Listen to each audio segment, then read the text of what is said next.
Hey everyone, welcome back to our channel. In this video, I'm going to show you on how you can transfer USDT from Web3 Wallet to your Binance.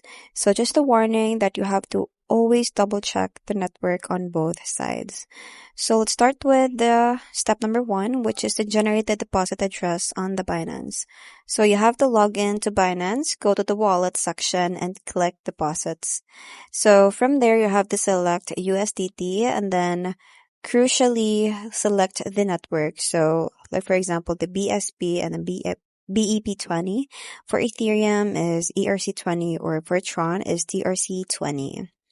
So the network must be identical on the both the wallet and Binance to prevent loss of funds. So step number 2 is to copy the unique deposit address. So once the network is selected, Binance will generate a long unique deposit address and also a QR code. So you can copy the text address exactly and you will need to paste it into the Web3 wallet. So step number 3 is to initiate send in your Web3 wallet. So just open your Web3 wallet, which is the MetaMask, Trust Wallet, and etc.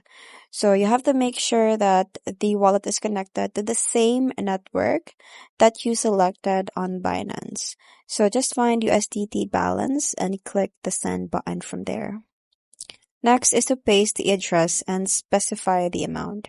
So paste the Binance deposit address that we've copied in the step 2 and into the recipient address, just have to paste the wallet address in there and then enter the amount of USDT that you wish to transfer.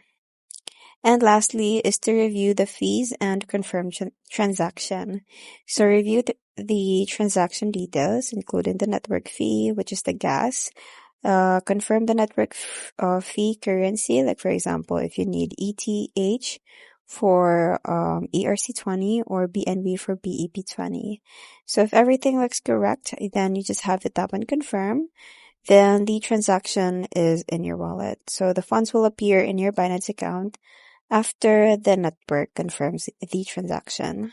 So that's pretty much it. I hope you find this video helpful. Thanks for watching and I'll see you in my next one. Bye!